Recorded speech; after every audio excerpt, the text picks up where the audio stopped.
우리 옆에 계신 분하고 한번 인사할까요? 예, 사랑합니다. 축복합니다. 잘 오셨습니다. 이렇게 인사하십시다.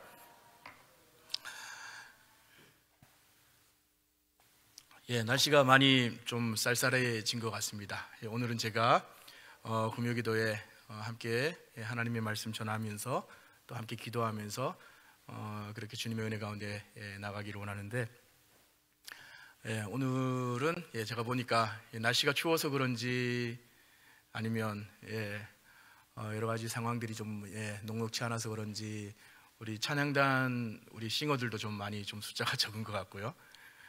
우리 금요기도에 참여하신 우리 성도들도 좀 많이 줄어든 것 같다라는 그런 생각이 드는데, 그럼에도 불구하고 우리 하나님 우리와 함께 계시는 줄로 믿습니다. 하나님께서는 예배하는 자를 가장 기뻐하시고, 이 마지막 시대 가운데 특히 하나님은 찾으신다라고 성경에서 기록하고 있잖아요. 하나님 당신을 예배하는 자, 영과 진리로 하나님을 예배하는 자, 예배자들을 찾으신다라고. 이전에 우리가 하나님을 중심을 다해서 예배할 때 하나님의 음성을 듣게 되는 줄로 믿습니다. 제가 찬양하면서 예배하면서 그런 마음이 좀 들었어요. 제가 예전에 우리 젊으신 분들은 다들 잘 아실 텐데 인디 밴드 중에 밴드, 우리 그 CCM 밴드는 아니고요, 그 옥상 달빛이라는 밴드가 있어요. 그 아시나요? 그 아주 유명한 그 노래인데, 철진한 노래인데, 수고했어 오늘도. 아시죠?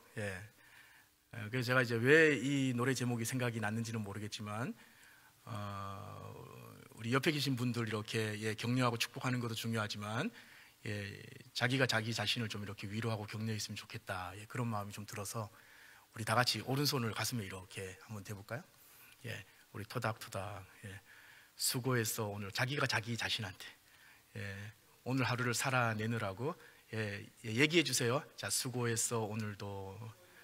자기 자신만 이렇게 들을 수 있도록 수고했어 오늘도. 토닥토닥. 수고하셨습니다. 오늘 하루 살아내시느라 또 믿음 지키면서 오늘 하루 살아내시고, 이전에 또 다른 곳에 곁길로 새지 않으시고 은혜의 자리에 이 자리까지 나오시기까지 또 얼마나 나갈까 말까 번민하셨습니까? 이 자리까지 나오시기까지 참 애쓰셨습니다. 말씀 볼까요? 요한계시록 한 구절만 보십시다. 요한계시록 4장 1절 말씀, 우리 한 목소리로 합독하기를 원합니다. 요한계시록 4장 1절. 앞에 띄워졌죠? 우리 다 같이 한 목소리로 읽겠습니다. 시작. 이 일 후에 내가 보니 하늘에 열린 문이 있는데, 내가 들은 바 처음에 내게 말하던 나팔 소리 같은 그 음성이 이르되 이리로 올라오라. 이후에 마땅히 일어날 일들을 내가 내게 보이리라 하시더라. 아멘. 제가 오늘은 요한계시록 말씀을 살펴보면서 은혜를 나누기를 원하는데, 한 2주 정도 된 것 같아요. 우리가 새벽마다 요한계시록을 묵상하고 있거든요. 이번 주간에 아마 16장 지금 묵상하고 있는 것 같아요. 그래서 다음 주 되면 17장 이제 묵상을 하게 될 텐데, 4장 말씀을 제가 택한 것은 제가 참 좋아하는 말씀이기도 하고, 또 제가 참고 인용하고 싶은 몇 가지 또 구절이 있다가 제가 제시할 텐데, 그 본문도 제가 참 좋아하는 말씀. 우리 많은 물소리잖아요. 금요 찬양단 맞죠? 집사님 맞죠? 많은 물소리가 어디 본문에 나오는지 아세요? 제가 뻔한 질문하죠. 요한계시록 살펴보고 어디에 나오는지 아세요? 물으면 요한계시록 나온다. 요한계시록이 나옵니다. 많은 물소리. 그리고 이따가 제가 또 살펴볼 텐데, 우리가 2부 예배 우리가 시작하면서 우리가 찬양 부르잖아요. 인내송으로. 그죠? 우리 보좌 앞에 모였네. 구원하심이 보좌에 앉으신 어린 양께 있도다. 이 찬양 가사, 그 찬양 가사가 말씀에 곡을 붙인 건데, 그 말씀 역시 요한계시록 말씀 그대로 가지고 와서 곡을 붙인 거예요. 4장에 나옵니다. 그래서 제가 좋아하는 말씀 몇 가지, 몇 구절 가지고 와서 제가 함께 좀 살펴보면서 은혜를 나누기를 원해요. 먼저 성경을 이렇게 우리가 읽고 묵상하고 또 성경 공부를 할 때 제가 전에도 몇 번 말씀을 드렸는데 중요한 게 있어요. 중요한 게 뭐냐면 성경을 암만 통독하고 뭐 이렇게 저렇게 정독을 하고 읽고 또 읽어도 때때로 잘 이해가 되지 않을 때가 있거든요. 그 왜 그런 거 아니? 성경 각 권의 내용 파악은 어느 정도 됐더라도 이 성경이 쓰여질 당시 배경, 그 배경을 잘 모르면 성경의 그 맥락, 본연의 어떤 그 뜻을 파악하기가 좀 힘든 것 같아요. 그래서 이 성경이 뭐 신약이든 구약이든 마찬가지입니다. 창세기부터 마지막 요한계시록까지 각 권의 배경, 그리고 저자의 어떤 생각이나 사상이나 저자의 어떤 직업까지도 통틀어서 그런 것까지 다 이렇게 강의를 할 때 이렇게 설명을 해주고 이야기를 해주면 하나님의 말씀을 이해하는데 굉장히 용이하겠죠. 그 역할을 하는 분이 목사님들이잖아요, 저같이. 그래서 오늘 이 요한계시록 같은 경우에도 굉장히 오해가 많은 책이에요. 제가 한 2주 전에 처음 이제 요한계시록 새벽에 본문을 이제 강의하면서 제가 그 말씀을 드렸던 것 같아요. 다른 선지서들처럼 아마 성경 66권 가운데 가장 오해가 많은 책이 이 요한계시록이 아닌가. 왜냐하면 상징적인 언어들과 실제적인 어떤 그런 그 이야기들이 막 혼재되어 있기 때문에 이거를 해석을 해주지 않으면 굉장히 내용이 왜곡되기 쉽고 또 곁길로 새기 쉽고 그렇더란 말이죠. 그래서 이단에 종사하시는 분들, 특히 시한부 종말론자들, 그런 사람들이 요한계시록 굉장히 많이 차용해가지고 자기들의 어떤 그런 그 이론들을 굉장히 합리화시키고 막 그러잖아요. 굉장히 오해가 많은 책. 그래서 우리 교회 다니는 우리 정통교회, 우리 그리스도인들도 이 요한계시록 하면 이렇게 생각하는 경향성이 있어요. 요한계시록 굉장히 읽기가 굉장히 두려운 책, 겁나 무서운 책. 우리 애들 하는 말로 막 요한계시록 하면 막 우리 그 예전에 그 우리 아동부 친구들하고 막 이야기를 중고등부 친구들하고 무슨 괴물이 막 나오고 막 사탄이 막 뿔 달린 사탄이 막 용이 막 실제로 용이 나오죠.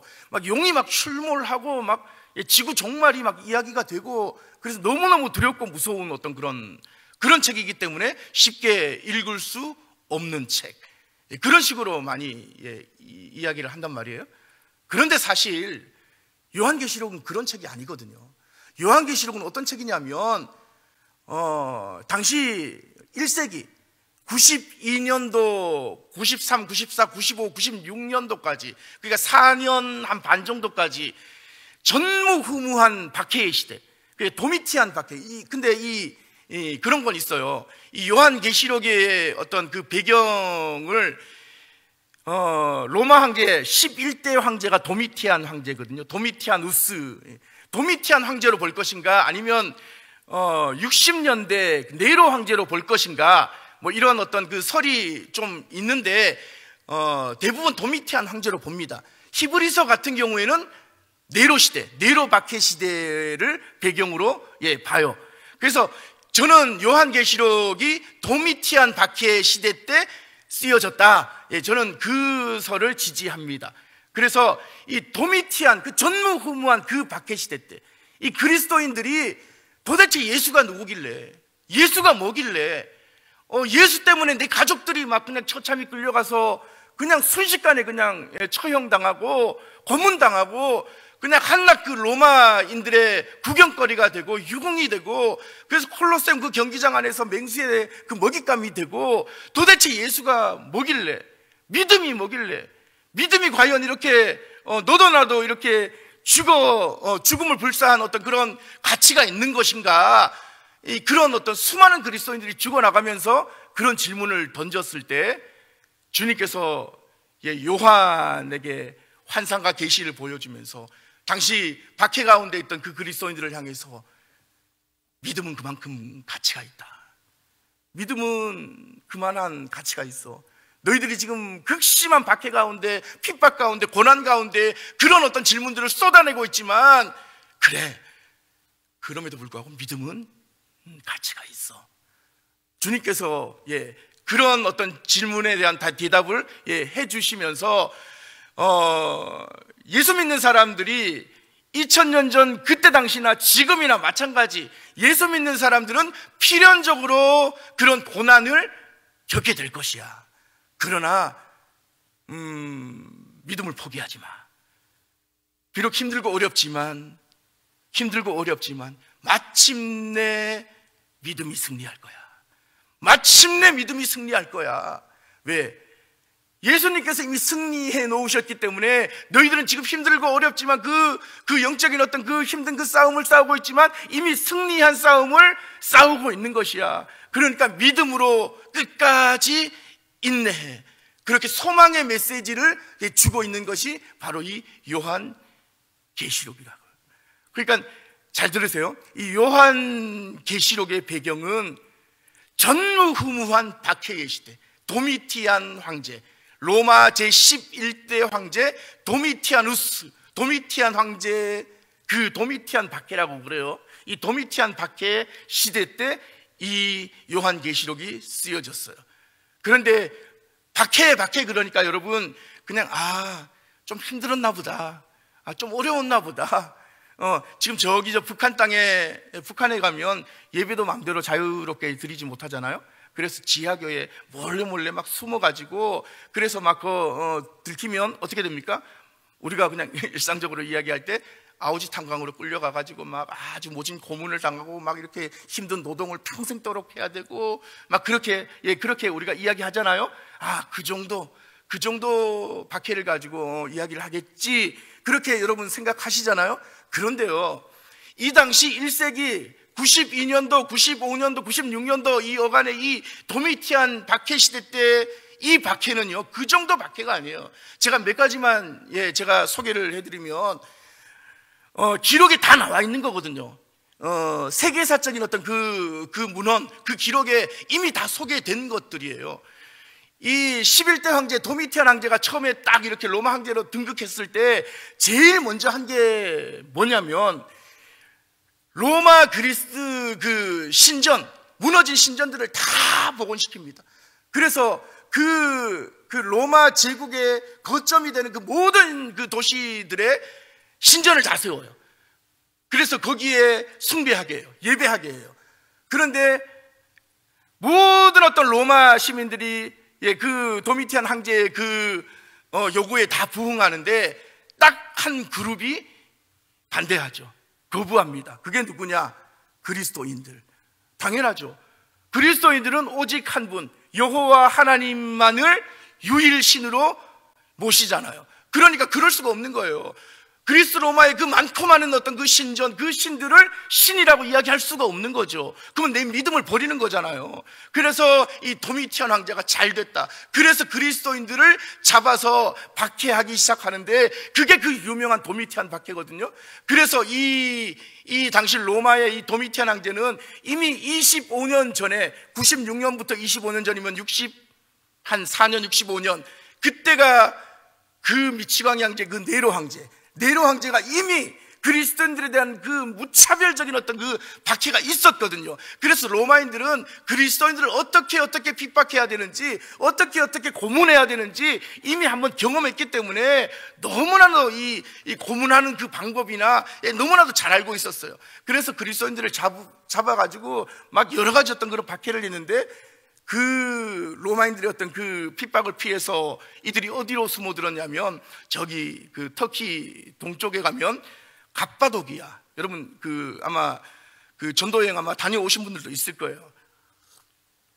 그 선교지 가시거나 터키 동쪽 끝에 가면 갑바도기아에 가면 당시 그 네로 시대 때 그 네로 박해를 피해 가지고 이 그리스도인들이 이 땅굴을 파잖아요. 막 동굴을 이렇게 파는데, 그 카타콤이라고 들어보셨나요? 카타콤.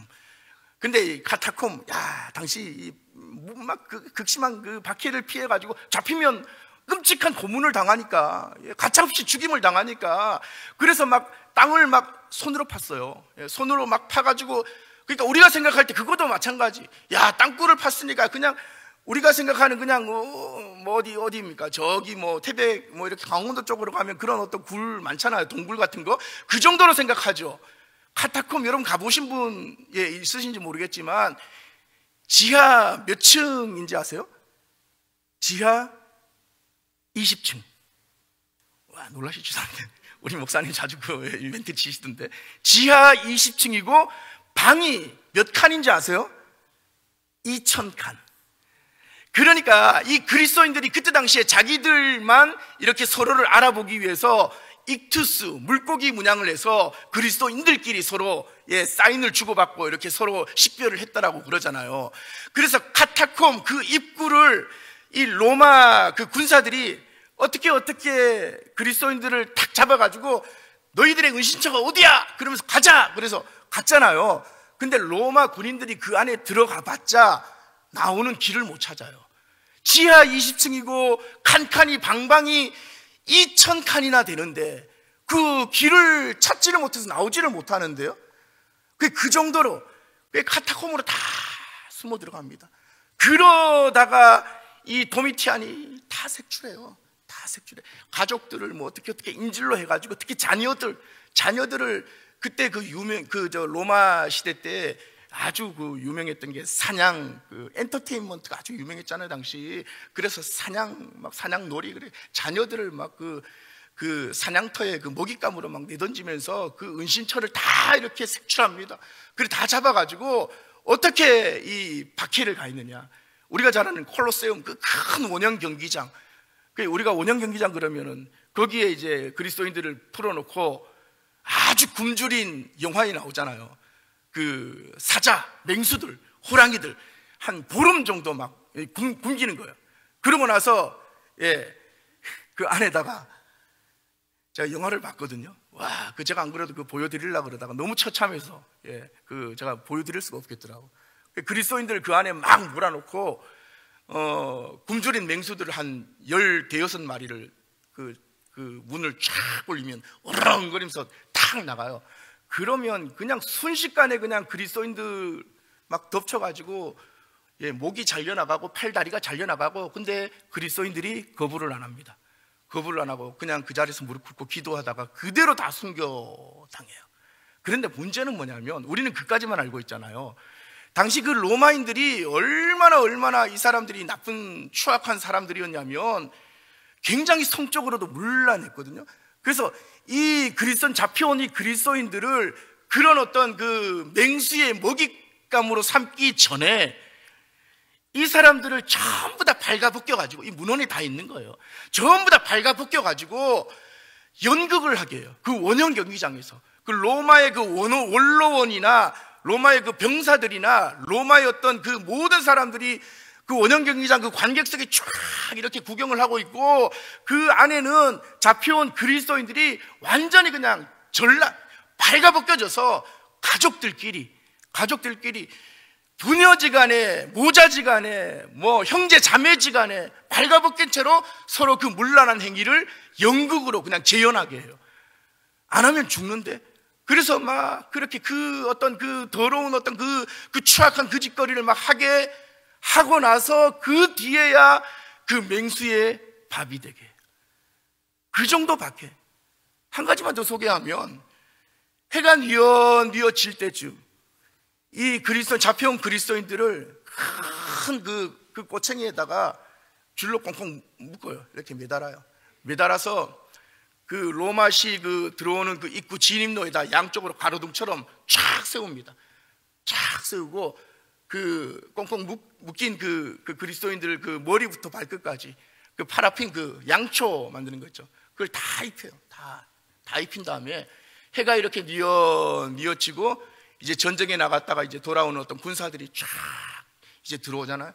들어오면 이 제의적인 어떤 그런 의미로다가 산채로 파라핀이 입혔어요. 거기다가 이제 불을 다 붙이는 거예요. 그럼 그리스도인들이 산채로 그냥 화형이죠, 화형. 산채로 너무너무 그냥 이렇게 고통스럽게 그렇게 죽어나가는 거예요. 여러분, 이거 말고도 정말 끔찍한 어떤 그런 박해의 어떤 그런 실상들이 당시 어떤 로마 시대 그 어떤 그 이야기, 그 문헌들이나 기록들을 살펴보면 정말 말로 다 이렇게 설명할 수 없는 그런 이야기들이 무지하게 많습니다. 오늘 요한계시록이 바로 그 시대를 배경으로 한 것이에요. 그때 그렇게 죽어나가면서 그리스도인들이 도대체 예수가 누구길래, 예수가 뭐길래, 도대체 믿음이 무엇이길래, 우리가 과연 이렇게 처참하게 비참하게 죽어나가면서 이 믿음, 이거 지킬 가치가 있는 것인가, 이렇게 질문을 던졌을 때 주님께서 요한을 부르셔서 계시와 환상을 보여주시잖아요. 그 결론은 그거예요. 그래, 너희들이 그렇게 죽어나가면서 지킬 만한 가치가 있어. 뭐가요? 믿음이. 우리가 믿는 예수 그리스도가. 히브리서도 사실 똑같은 맥락. 근데 오늘 본문 보면 여러분 이렇게 시작합니다. 4장 1절 오늘 본문 보면 이 일 후에 내가 보니, 이 일 후에, 이 일, 그러니까 도미티안 박해, 그 끔찍한 박해, 고난, 핍박, 이것이 끝난 후에 내가 보니 하늘에 열린 문이 있는데 내가 들은 바 처음에 내게 말하던 나팔 소리 같은 그 음성이 이르되 이리로 올라오라. 이후에 뭐라 그래요? 마땅히 일어날 일들. 오늘 본문 여기 보니까 마땅히란 단어가 나오죠. 예, 마땅히. 사실 이게 마땅히로 번역된 거는 좀 이게 좀 온당하지 않은 것 같아요. 왜냐하면 오늘 본문에 이 마땅히로 번역된 헬라어가 어떤 단어냐면 데이라는 단어군요. 데이가 영어 성경에는 어떻게 번역이 됐냐면 must라고 번역이 됐어요. must. 그러니까 must가 무슨 뜻입니까? 반드시 뭐뭐 해야 한다. 예, must, 반드시 뭐뭐 하다, 이런 뜻이잖아요. 그래서 여러분 오늘 본문에도 마땅히보다는 반드시로 바꾸어서 치환해서 읽으시면 원문에 오히려 더 가깝게 우리가 해석이 될 것 같아요. 왜냐하면 이 데이라는 단어가 오늘 본문에도 쓰였지만 계시록 1장 1절에도 쓰였거든요. 근데 거기 보면 반드시로 번역이 됐어요. 반드시. 또 요한복음에도 이 데이라는 단어가, 헬라어 데이라는 단어가 쓰여졌거든요. 요한복음 4장 4절에 쓰여졌는데 뭐라고 쓰여졌냐면 예수님께서 사마리아를 통과하여야 하겠는지라. 이때 데이라는 단어가 쓰여졌어요. 그러니까 다른 길이 있지만 예수님께서는 내가 오늘 반드시 사마리아를 지나가야겠다, 그 뜻인 것이에요. 그러니까 여러분 이런 겁니다. 오늘 본문은 오늘 계시록의 배경이 되는 이 도미티안 박해, 극심한 이 박해 상황 속에서 주님이 말씀하시는 거예요. 요한아, 이 밤모섬에 유배되어 있던 이 요한을 주님께서 부르시는 거잖아요. 요한아, 당시 7교회, 가고 오는 모든 지상교회를 향해서 교회들아, 그리고 그리스도인들아, 오늘 저와 여러분 주님께서 부르시는 거예요. 초청하시는 거예요. 너희가 이제 이 끔찍한 박해를 경험하니까 모든 게 그냥 다 끝난 것 같지? 하나님의 나라가 이제 완전히 그냥 쫑난 것 같지? 모든 게 그냥 다 그냥 아웃인 것 같지? 저 악랄한 저 로마의 미치광이 형제 도미티안, 이 도미티안 때문에 이 교회가 완전히 그냥 망한 것 같지? 끝난 것 같지? 요한아, 교회야, 안동 동부교회 이 그리스도인들아, 그런데 말이야, 그게 아니야. 이리 올라와봐. 내가 보여줄게. 이후에 데이라는 단어를 썼다 그랬죠. 반드시 일어날 일을 너희에게 보여줄게. 주님께서 이렇게 말씀하셨다고요. 제가 이 지점에서 제가 오늘 말씀을 좀 풀어가려고 그래요. 그러니까 여러분 기억하세요. 이제부터 제가 말씀드리는 거 이런 겁니다. 데이, 반드시 일어난다. 그러니까 여러분 그런 거예요. 여러분이 믿으시던 믿으시지 않던, 내가 믿던 내가 믿지 않던, 내가 헌신하든 헌신하지 않던, 내가 인정하든 인정하지 않던 반드시 일어나는 일입니다. 제가 지금 말씀드리는 이 말씀이 반드시 일어나는 일이에요. 왜냐하면 하나님이 이렇게 말씀하셨기 때문에 그래요. 하나님께서 반드시 일어나는 일이야. 하나님께서 말씀하셨기 때문에 요한아, 내가 보여줄게. 이 일 후에 반드시 일어나는 이 일. 여러분, 그 일이 뭔지 아세요? 그 말씀이 7장 9절 말씀, 요한계시록 7장 9절 말씀, 우리 같이 한번 읽어보기를 원하는데, 자, 기억하세요. 이 말씀이 언제 주어졌는지. 초대교회 당시 역사적으로 최고의 박해시대, 그러니까 교회가 줄어들 때, 성도들이 파리 목숨처럼 막 너도 나도 그냥 죽어나갈 때, 그야말로 절망의 시대, 교회가 극심한 고난과 핍박 가운데 있을 때 이 말씀을 주님께서 주셨어요. 자, 7장 9절 10절 같이 한번 한 목소리를 읽겠습니다. 시작. 이 일 후에 내가 보니 각 나라와 족속과 백성과 방언에서 아무도 능히 셀 수 없는 큰 무리가 나와 흰 옷을 입고 손에 종려가지를 들고 보좌 앞과 어린 양 앞에 서서 큰 소리로 외쳐 이르되 구원하심이 보좌에 앉으신 우리 하나님과 어린 양에게 있도다. 아멘이십니까? 아멘이세요? 여러분, 이 놀라운 한상을 이때 극심한 환난 때에 주님께서 주셨다니까요. 그러니까 교회는 결정해야 돼요. 결정해야 된다고요.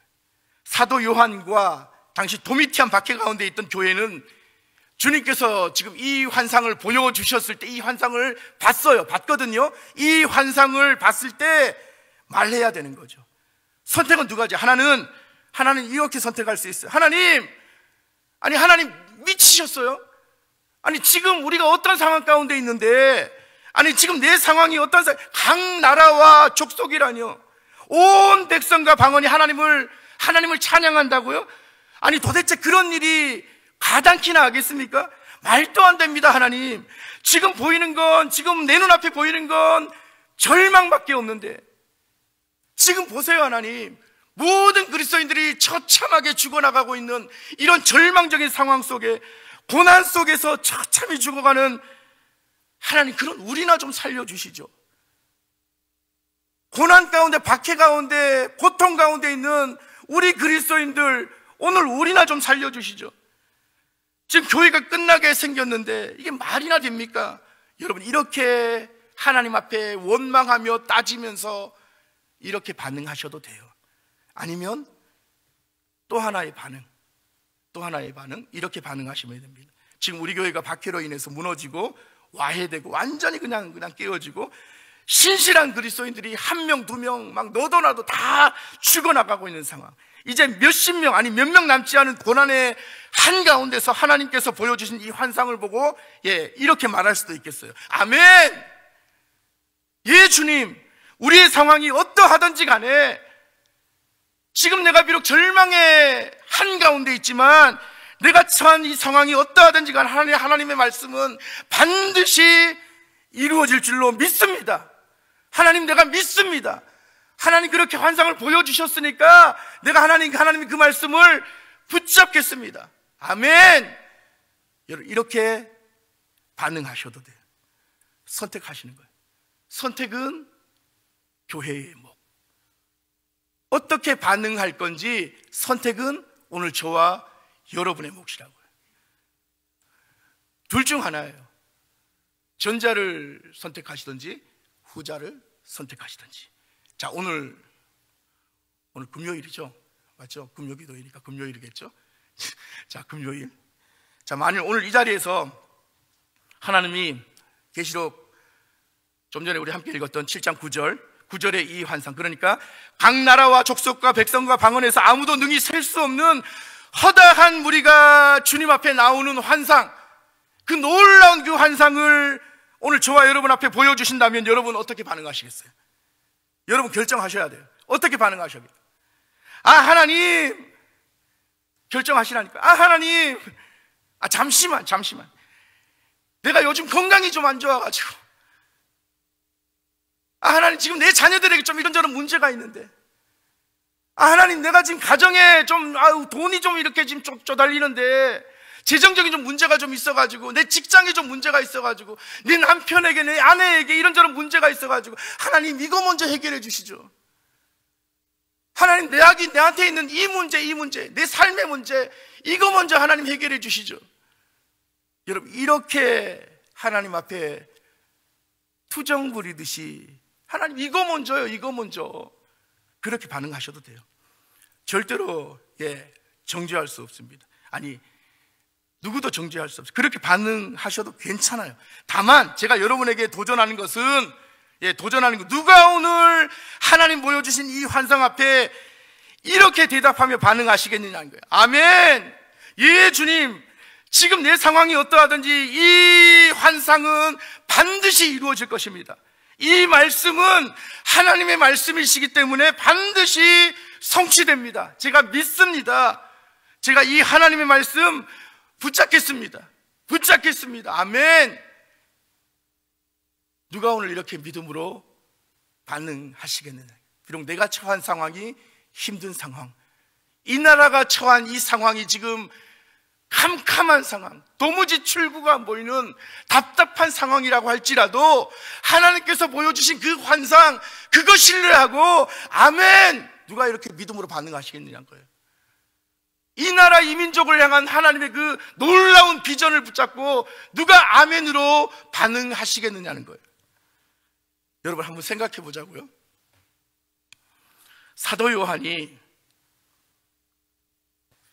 오늘 이 환상을 2000년 전에 봤을 당시에, 2000년 전이니까 우리나라가 무슨 시대입니까?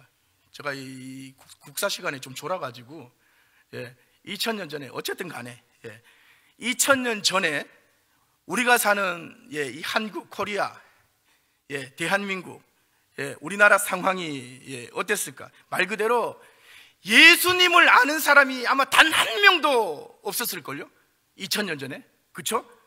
단 한 명도 없었을 거예요. 근데 사도 요한은 2000년 전에 본 거죠. 하나님께서 환상을 보여주셨잖아요. 사도 요한은 그걸 본 것이에요. 그러니까 저기 동방의 동쪽에 저기 끝에 조그만한 나라, 진짜 토끼 꼬리만한 막 조그만한 그 나라, 그걸 본 거죠, 사도 요한이. 그러니까 이상한 어떤 그런 한복이라고 그러는데 이상한 어떤 그런 옷을 입고 갓 쓰고 막 댕기머리 묶고 막 이렇게 곰방대에 막 이렇게 막 물고 막 이렇게 상투 틀고 막 그런 사람들이 왔다 갔다 하면서 그렇게 노니는 거, 사도 요한이 그런 모습들을 봤다고요. 주님께서 환상으로 보여주셨으니까 아마 봤을 거예요. 하나님이 환상으로 보여주셨으니까. 그런데 여러분, 그거 아세요? 사도 요한이 2000년 전에 봤던 그 환상의 성취가 바로 오늘 저와 여러분 맞잖아요. 2000년 전에 사도 요한이 그 환상을 봤는데 2000년이 지난 오늘 하나님을 예배하는 하나님의 자녀로서 오늘 저와 여러분이 지금 이 자리에 있잖아요. 성취된 거잖아요. 그러니까 사도 요한이 환상을 본 그 환상의 성취가 바로 오늘 저와 여러분이라고요. 그 환상은 이미 성취되기 시작한 거죠. 그러나 아직 완성되지는 않았어요. 누가 오늘 그 환상을 신뢰하면서 하나님의 약속의 말씀, 그 비전 앞에 내 삶을 들으시겠느냐는 거예요. 여러분, 주의 이름으로 권면하건대 절대로 여러분 죄악된 곳에 말 한마디라도, 여러분 교회 안에서 교회 밖에서 말 한마디라도 죄악된 곳에, 허탄한 곳에 그렇게 여러분 함부로 여러분의 어떤 그런 삶을 투자하지 마십시오. 허탄한 곳에 여러분의 시간과 여러분의 그 물질, 여러분의 그 소망 두지 마십시오. 그저 하나님의 그 부르심에 어찌됐든 간에 믿음으로 순종하는 그런 삶을 사는 거예요. 그렇다고 여러분 오해하지 마세요. 여러분이 그렇다고 다 선교사, 목사, 그런 사역자, 그렇게 되라는 얘기가 아니라 하나님이 내게 주신 은사와 재능과 비전과 여러분이 가진 어떤 그 직업 안에서 매 순간 이렇게 고백하며 주님께 헌신하는 거죠. 하나님, 하나님, 나의 삶을 통해서, 나의 재정을 통해서, 나의 재능을 통해서 각 나라와 족속과 방언에서 아무도 능히 셀 수 없는 허다한 무리가 주 앞에 나오게 하여 주시옵소서. 저 북한에서, 일본에서, 저 이란에서, 이라크에서, 사우디아라비아, 어디 뭐 미얀마, 그 모든 그 나라, 각 나라와 족속과 백성과 방언에서 주 앞에 나올 때 하나님, 그때 내 삶을 사용해 주시옵소서. 오늘 이 나라 풍전등화와 같은 이 시대 상황 속에서 하나님, 이 나라의 모든 영역, 정치, 경제, 사회, 문화, 모든 영역, 각 영역에서 하나님을 경외하는 허다한 무리들, 신실한 주의 백성들이 불일 듯 일어나게 하시고 거룩함과 정직함으로 이 땅을 다시 기경하게 하여 주시옵소서. 이 땅을 다시 회복시켜 주시옵소서. 부흥을 허락해 주시옵소서. 여러분, 누가 이렇게 믿음으로 하나님 앞에 반응하시겠느냐는 거예요. 저는 여러분 제 인생을 여기 걸었다고요. 저는 제 인생 여기 걸었거든요. 우리 집사람, 우리 와이프 알 거예요. 저는 제 인생을 여기 올인 했어요. 다른 어떤 그런 세상적인 어떤 지위, 물질 그런 게 아니라 저는 여기에 제 인생 걸었습니다. 누가 오늘 이렇게 믿음으로 반응하시겠어요? 여러분, 하나님의 말씀은 반드시 이루어집니다. 성경 66권에 약속된 이 하나님의 말씀, 저는 신뢰합니다. 하나님의 약속의 말씀이기 때문에 여러분 반드시 이루어져요. 오늘 요한계시록 7장 9절에 언급된 하나님 약속하신 이 놀라운 부흥의 때, 이 부흥의 파도가 이제 머지않아서 마구 밀려올 것이에요. 부흥의 파도가, 그 밀려오는 것을 여러분 절대로 구경하지 마시기 바랍니다. 제가 이 안동동부교회를 섬기고 있는 한 우리 안동동부교회가 구경꾼이 되지 않기를 저는 간절히 바라는 것이에요. 하나님 주시는 그 마지막 그 부흥의 때, 그 중심에 오늘 저와 여러분, 우리 안동동부교회가 그 중심에 있기를 저는 간절히 원하는 것이에요. 한국교회를 살리고 또 나라와 민족을 살리는 그 부흥의 중심에 오늘 우리가 있기를 간절히 소망하는 것입니다. 그래서 여러분 말씀 한 구절만 제가 더 살펴보고 이 기도하기를 원하는데, 자, 이 말씀입니다. 19장 5절 말씀, 계시록 19장 5절 말씀. 극한의 고난과 핍박 가운데 있었던 하나님의 백성들에게 하나님께서 명령하세요. 명령하신다고요. 그냥 이렇게 할래? 이게 아니라 하나님께서 당시 핍박 가운데, 박해 가운데 있던, 그래서 죽느냐 사느냐 그 기로에 서 있는 그 그리스도인들을 향해서 하나님께서 그 즉시 구원해 주시는 못할 망정 하나님께서 명령하셔요. 어떤 명령인지 아세요? 자, 19장 5절 보세요. 다 같이 한번 읽을까요? 시작. 보좌에서 음성이 나서 이르시되 하나님의 종들 곧 그를 경외하는 너희들아, 작은 자나 큰 자나 다 우리 하나님께 찬송하라, 찬송하라. 여러분, 이런 하나님의 명령에 대해서 박해와 고난 가운데 처한 교회의 반응 역시 두 가지로 반응할 수 있어요. 둘 중에 하나. 자, 첫째, 지금 고난이에요. 박해, 고난 중에서 주님을 찬양하라는 명령을 듣고 먼저 이렇게 반응할 수 있겠죠. 아니, 하나님, 지금 우리가 처한 상황이 얼마나 절망적인지 모르세요? 우리는 지금 입만 뻥긋하면 그냥 잡혀간다고요. 잡혀가서 가차없이 죽는 그런 상황인데 지금은 찬양할 때가 아니라고요. 그냥 숨죽이면서 조용하게 내 신앙 지키든지 아니면 포기하든지 조용하게 말씀 묵상을 그런 상황이라고요. 지금은 막 유난 떨 때가 아니라고요, 하나님. 근데 그런 우리에게 찬양하라고요? 숨죽이고 있어야 돼요, 하나님. 하나님, 말도 안 되는 소리 하지 마세요. 이렇게 반응한. 아니면 또 하나의 반응은 이런 겁니다. 예, 하나님, 아멘. 똑같이 아멘. 지금 우리가 고난 가운데 비록 처해 있다고 할지라도 하나님, 당신은 정말 찬양받기에 합당한 분이십니다. 할렐루야. 이렇게 실제로 찬양하는 거죠. 이렇게 반응하든지 둘 중에 하나입니다. 여러분, 오늘 성경을 보세요. 하나님의 이 명령에 대해서 당시 초대교회 성도들이 반응합니다. 반응하는데 6절, 이렇게 반응해요. 또 내가 들으니 허다한 무리의 음성과도 같고, 여기 나오죠. 우리 찬양단 이름 많은 물소리, 많은 물소리와도 같고 큰 우레소리와도 같은 소리로 이르되, 뭐예요? 큰 소리. 그러니까 큰 소리. 하나님의 찬양하라는 명령에 대해서 교회와 당시 사도 요한은, 그리고 당시 성도들은 큰 소리로 이렇게 말하는 거예요. 할렐루야, 우리 하나님 곧 전능하시니가 통치하시도다. 할렐루야, 할렐루야. 여러분, 여기 보면 할렐루야, 할렐루야 다음에 무슨 단어죠? 주, 그죠? 근데 사실 원문에는 주가 아니에요. 주 앞에 한 단어가 빠졌거든요. 그게 할렐루야랑 이 주 사이에 한 단어가 빠졌는데, 그게 뭐냐면 우리라는 단어. 원문에는 우리가 있어요. 그러니까 이런 거야. 할렐루야, 우리 주, 우리 하나님 곧 전능하시니가 통치하시도다. 원문에 이렇게 돼 있어요. 우리, 할렐루야, 우리 주, 우리 하나님 곧 전능하시니가 통치하시도다. 자, 그럼 제가 질문 하나 드릴게요.